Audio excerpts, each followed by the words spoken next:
Gracias. En el caso de Colima, compartiendo muchas de las reflexiones que hace el gobernador de Durango, diría lo siguiente. En primer lugar, también tenemos claro que en este binomio entre la economía y la salud, lo primero y lo más importante es la salud y la vida de la gente. Las actividades esenciales siguen trabajando, las no esenciales están en análisis. Estamos analizando un modelo donde hay varias variables, valga la redundancia, como exposición, concentración, esencialidad, valor agregado, para determinar la gradualidad, es decir, qué giros de la actividad económica van a abrir primero y cuáles después. Y, por supuesto, también la elaboración de protocolos. Solamente podrán abrir giros que ya tengan un protocolo y que se comprometan a cumplirlo. Ahí vigilaremos que se esté cumpliendo con el protocolo. Ha habido reuniones sectoriales, son no presenciales, estamos hablando pues primero con grupos de empresarios de todo el estado del sector privado, primario, secundario y terciario, para entender cuál es la problemática y escuchar ideas, propuestas. Y con mucha satisfacción veo que en el sector empresarial, de manera muy generalizada, la prioridad también sigue siendo la salud y los propios empresarios así lo han manifestado. Estamos lejos del pico también en Colima, la parte más grave no la hemos visto, tenemos un poco más de 60 casos, incluyendo los externos positivos, y solamente tenemos 8 defunciones. La parte compleja no la hemos visto y pues queremos cuidar nuestro sistema de salud, que no se vaya a colapsar, y en ese sentido pues estamos trabajando con esa prioridad. Ya empezaron las reflexiones de cómo hacer la apertura, pero no tenemos todavía fechas definidas. Gracias, Nacho. Juan Pacheco, de Michoacán. En realidad es Juan Colorado, nomás que… Buenas tardes. No les quise decir que él era para que… Aquí estoy. Era sorpresa. Pues ya van dos meses de contingencia prácticamente. Evidentemente los estados no han podido recaudar lo que se estaba previendo. Es más, de hecho, creo que suspendieron el tema de la recaudación, gastos extraordinarios. A mí me gustaría saber si a estas alturas ya se podría técnicamente declarar un tema de quiebre financiero en las finanzas estatales. No sé, ustedes son los que traen sus números internos, saben sus complicaciones, y qué tanta voluntad ven en el secretario de Hacienda para el regreso de estos recursos extraordinarios que han costado a lo largo de la contingencia, sobre todo pues cuando al inicio de esta sesión, gobernador, usted señalaba que la reunión del miércoles, la determinación del miércoles, vuelve a dejar en orfandad prácticamente a los estados. Eso por un lado, y por el otro, pues es evidente que el tema de la pandemia se mantiene, más bien el país se mantiene, la pandemia está en un terreno político con lo de la pandemia, y ello ha dado como pie pues el surgimiento de nuevos liderazgos. A mí me gustaría saber qué va a pasar con este grupo de gobernadores una vez que pase la pandemia. ¿Se van a seguir reuniendo? ¿Cuál va a ser el futuro de ustedes? Si va a haber un paralelismo con AGO, ¿qué es lo que va a pasar? ¿Cuál es el futuro de eso? Y si hay la invitación o el interés de otros gobernadores a sumarse a este grupo. Hasta divinos quieres que seamos, cabrón. Pues no sabemos qué va a pasar. Para empezar, la pandemia no se va a acabar pronto. El virus llegó para quedarse. A lo mejor logramos acotar la dimensión de los efectos de la crisis, pero hay proyecciones que identifican 3 años. Hace rato uno de los expositores nos daba una ruta porque se ha dicho pues que esta crisis de salud tiene proporciones como lo que pasó en la Segunda Guerra Mundial o en las grandes epidemias que ha habido en la historia. Y en la depresión del 29, la economía empezó a repuntar como a partir del 33, es decir, 4 años después, pero realmente a estabilizarse después del 40. Es decir, se lleva mucho tiempo, digamos, reconstruir o rehacer los efectos de la crisis sanitaria. Entonces, Nosotros vamos a seguir trabajando en el tema para ver cómo salvamos vidas en nuestros estados. La conferencia virtual, entendemos, por lo menos para mí queda claro que es una medida de mitigación del secretario de Hacienda, es decir, los voy a atender para que no digan que no los atiendo, pero en realidad para lo que resultó bueno el secretario de Hacienda es para dar conferencias magistrales, porque de las casi 2 horas que estuvimos en la conferencia virtual, él se chutó más de 1 hora dándonos un panorama del mundo, de las tendencias en el mundo y de los efectos que ha tenido en China, en India, en Europa, pero las cosas que íbamos no hubo literalmente nada. Nos resultó una mojarra enjabonada el secretario. Nunca pudimos centrar el tema que queríamos. Nos estamos asfixiando los estados. Para lo que decía ahorita Juan, pues mucho no solamente no estamos recaudando, sino que estamos dando estímulos, le estamos ayudando a la gente, a las pequeñas y medianas empresas, a que no paguen impuestos. Y aparte hay que apoyar un sector muy amplio de personas con alimentación que van a estar, pues que están ya en una situación muy crítica. Entonces, nosotros ya hicimos una propuesta, aquí se las mostraba hace un momento. Es una agenda que se denomina salud, reactivación económica y atención a la pobreza, porque por lo menos los pronósticos son muy tristes de que los que habían logrado salir de la pobreza, nos vamos a regresar. Es decir, 10 millones más de pobres. Cálculos conservadores dicen que nos vamos a regresar 1 década en lo que habíamos avanzado en el combate a la pobreza, pero en la práctica, quién sabe qué vaya a resultar. Entonces, nosotros vamos a seguir trabajando. No es, luego hay muchas interpretaciones, no nos juntamos para hacer bloque y estar en contra de algo o de alguien, sino para ayudarnos y encontrar soluciones. Y si el gobierno federal se dejara, le ayudaríamos también a trazar la ruta.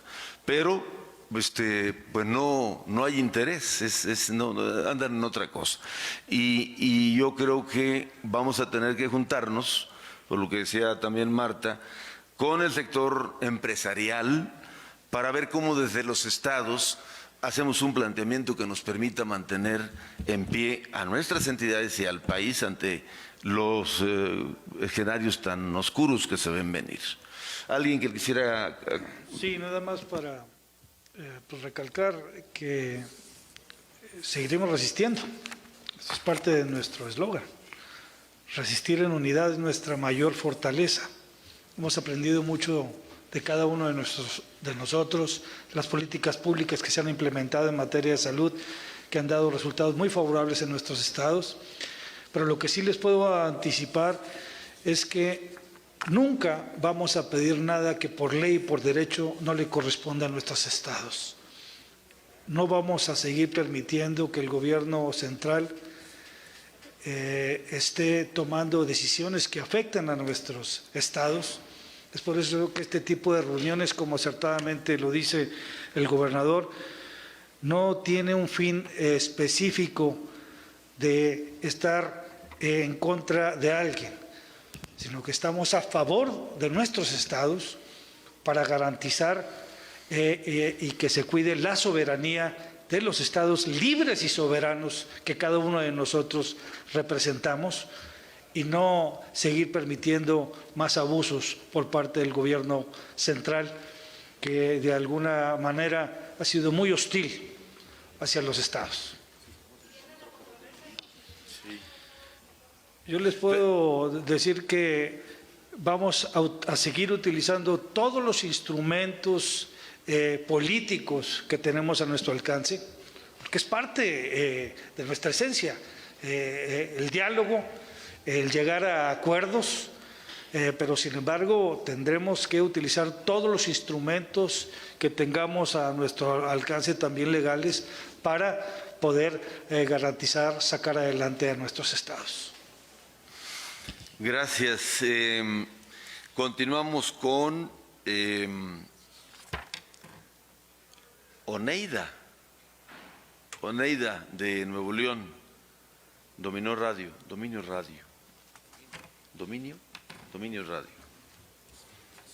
Buenas tardes, gobernadores. Se había mencionado anteriormente que habría un monitoreo mediante calendario con las autoridades de Texas. Preguntarles si alguna de esas estrategias que está tomando Estados Unidos va a ser ahora aplicado en esta reactivación económica, cómo están los resultados de este país y también en el tema de movilidad respecto al transporte, si ya se analiza cómo se va a llevar a cabo este tema con la reapertura. Gracias, hija. Es el caso de Nuevo León. Ahí estás. Texas no le ha resultado el tema de la apertura. Tiene contagios muchos y va a tener que regresarse a un estado original. Y nosotros tenemos esa preocupación, viendo los datos de Texas. Por eso nos reunimos hoy con esta agenda, la diversificamos para poder ver también nosotros datos y estadísticas. Creo que tenemos que tener mucho cuidado en eso. El protocolo de cada estado lo daremos a conocer nosotros, en el caso de Nuevo León mañana, porque es un trabajo que han hecho los secretarios de Economía junto con los secretarios de Salud y son homologados. Ese fue el acuerdo de hoy, vamos a homologar esos protocolos para que no nos suceda lo que sucede en otras partes del país, que por la presión económica abrieron sin los protocolos adecuados y evidentemente hoy traen colapsos desde el punto de vista de salud. Entonces, el tema del contagio también puede ser el transporte. Y ningún estado, en ninguna parte del país tiene el suficiente transporte público. Tenemos un déficit fuerte, muy fuerte en eso, porque también desde el punto de vista político nadie quiere incrementar tarifas, ni yo, para incluirlo. Y el usuario pues no quiere que le suban las tarifas, entonces prefiere ir amontonado que tener más camiones. Y es evidentemente también por los salarios. No estoy diciendo que lo quieran hacer por gusto, es el salario. Y entonces nosotros en este protocolo incluimos el tema del transporte. Va incluido el tema del transporte, lo están ellos trabajando. Y para no adelantar vísperas, mañana en el caso de Nuevo León, no sé, el resto de los estados, nosotros daremos a conocer estos protocolos que tienen que ver también con restricciones de transporte. El hecho de que abramos, nosotros tenemos en el caso de Nuevo León cerca de 200,000 personas que saldrán a la calle a partir de lunes y tendremos que ordenar ese tema en conjunto con las empresas, con los negocios, las empresas automotrices y las empresas constructoras o desarrolladoras de vivienda, de tal forma que no se nos vaya a complicar, porque de nada sirve que abran si sus trabajadores se van a contagiar, vamos a tener que cerrarles la empresa. Y otra vez regresaríamos a ese círculo de inicio. Entonces, hay protocolos y habrá protocolos. No abriremos nada más porque el decreto dice ábrase. Cada estado tenemos una particularidad de nuestras condiciones. Tamaulipas, Coahuila, Michoacán, Jalisco, todos tenemos, Durango, condiciones diferentes en el tema del transporte. Y es ahí donde estamos trabajando también con la gente que sabe y que la entiende. Así será, creo que en todos los estados. Entonces no debemos de arriesgar a nadie, ni a la empresa ni al trabajador. Depende de cómo las empresas vamos a moverlos. Vamos a verlo hasta... Ya lo están trabajando el Instituto de Movilidad y la Secretaría de Economía y la Secretaría de Salud. Esto lo estamos trabajando desde hace tiempo, no es para mañana porque salió el decreto. Ya traemos una ruta y un calendario, pero tenemos que ver dónde viven esos trabajadores, dónde están las empresas automotrices que van a abrir, dónde estará el desarrollo de la construcción, y en base a eso modificaremos inclusive algunas rutas si es necesario. ¿Algún comentario más a los gobernadores? El último que tengo yo aquí en la lista, de Michoacán, Arturo Molina de La Voz, de Michoacán. ¿Qué tal? Buenas tardes. Pues muy concreto, gobernadores. En el tema financiero, ustedes plantean pues la reforma, la convención hacendaria, pero desde los Palacio Nacional pues se ve un discurso bastante ríspido en torno al manejo que se le da a los recursos en los gobiernos estatales y municipales. En caso de que no se concrete esta convención hacendaria y que no se concrete una reforma a la ley de coordinación fiscal, ¿cuál sería la ruta que estarían emprendiendo ustedes como mandatarios y si buscarían también agregar a esta coalición de gobernadores, si podríamos llamarla así, a otras entidades federativas? Gracias. ¿Tú? Pancho. Aquí estamos reunidos con la intención de llegar a acuerdos, pero sobre todo soluciones a los problemas que estamos enfrentando. Y hemos hecho extensa la invitación a todo aquel gobierno estatal que quiera sumarse a las acciones que estamos llevando a cabo. Definitivamente que estaremos haciendo la ruta, como hace un momento lo mencioné, de tener el diálogo y agotar todas las instancias diplomáticas y políticas que tenemos que llevar a cabo con la Federación. Pero si tenemos que llegar a la ruta legal, lo vamos a hacer. Algunos de nosotros sí lo vamos a hacer. Este es un tema viejo, pero muy vigente y muy presente. La ley de coordinación fiscal en turno tiene más de 40 años. Creo que era presidente López Portillo cuando se promulgó esa ley. Y es importante precisar que ese mecanismo de coordinación fiscal es un acuerdo de voluntades, porque no tiene asidero constitucional. Entonces, ¿qué sucede en los hechos? Que hay un centralismo hacendario terrible. Centralismo hacendario, monopolio de los impuestos. A los estados y municipios no nos dejan prácticamente nada. Los municipios lo único, digamos, más o menos importante que tienen para recaudar es el predial. Lo demás son borrachos en barandilla y párenle de contar. Es decir, no hay margen. Y los estados andamos haciendo malabares para poder tener mayor recaudación. La recaudación la hace el gobierno federal. Y a la hora de distribuir el dinero, no hay una distribución equitativa de la hacienda pública y una altísima discrecionalidad de a dónde se van los fondos. Por ejemplo, a Michoacán en participaciones le tocan más o menos 19,000 millones de pesos. Eso fue lo que nos tocó en el 2019.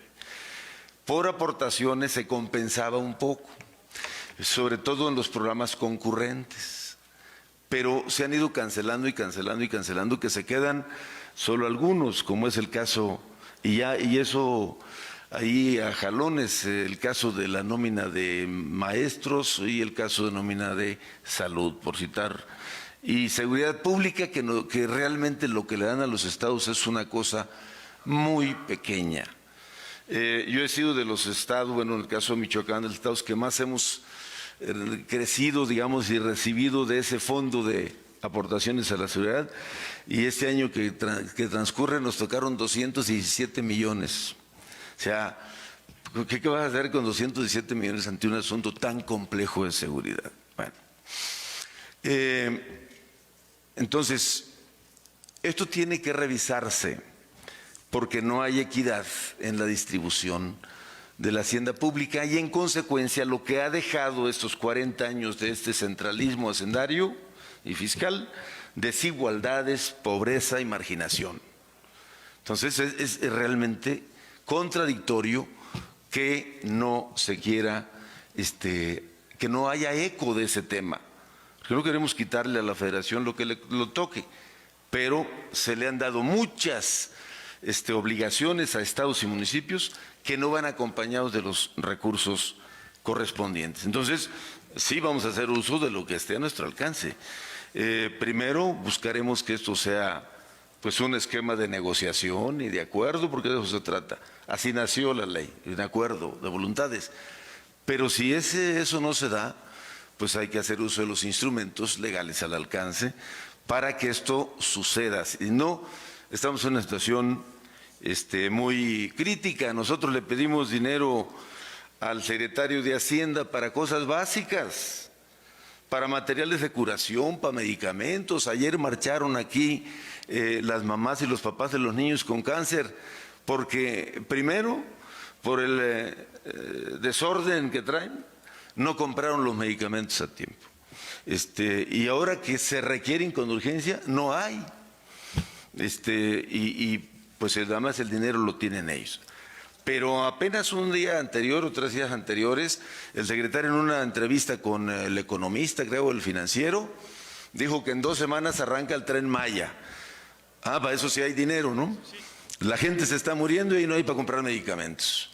Pero para el Tren Maya y para Dos Bocas, que es estar echando dinero literal al hoyo, en el caso de Dos Bocas. Bueno, que no hay razonamiento, no hay manera de sensibilizar, que es un absurdo en este momento, bueno, y ya a estas alturas, estar invirtiendo en los energéticos de origen fósil, cuando la tendencia son las energías limpias, pero ahí ni siquiera se les autoriza para que inviertan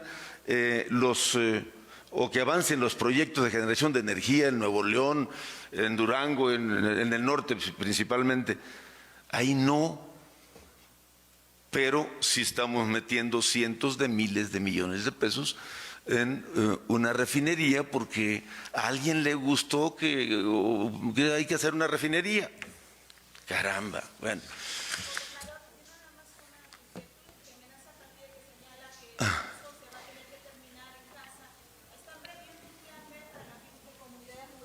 Sí. Que realmente no tienen acceso a las tecnologías de la información. Como madre de familia nos hemos enfrentado a este tipo de situaciones. Sí. Incluso el contacto con los maestros ha sido complicado. ¿Están previendo todos esos escenarios y cuáles serían las indicaciones que se van a dar a los padres de familia para coadyuvar en este proceso? Porque no están muy claras, por lo menos de los maestros hacia los padres de familia, no hay claridad sobre cómo se va a concluir el año. Vamos a precisar muy bien los protocolos, cada quien en sus entidades, en función de sus características. En el caso nuestro ya empezamos haciendo una serie de manuales y por región, o sea, si es la región indígena, si es la región Tierra Caliente, para que aquellas familias que no tienen acceso a plataformas o a televisión o a computadora no queden en desventaja en el tema de la enseñanza. Imagínense, no es lo mismo una comunidad alejada, sin acceso a las tecnologías, pues que una colonia de Morelia. Entonces, vamos a, justo es lo que dice el acuerdo, lo vamos a trabajar así para que no se nos rezaguen los niños, pero vamos a dar a conocer puntualmente los protocolos.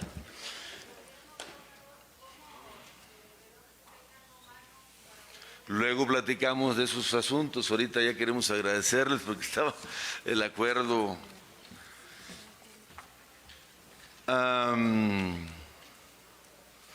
También aquí nos llega también nuestro compañero Enrico Alfaro, que no pudo llegar por un tema de agenda, pero también está de acuerdo en la solicitud a Hacienda para que haya resarcimiento de los gastos extraordinarios que hemos tenido que hacer por COVID-19. Muchas gracias a todas y a todos. Les pedimos a los gobernadores fueran tan amables de permanecer en su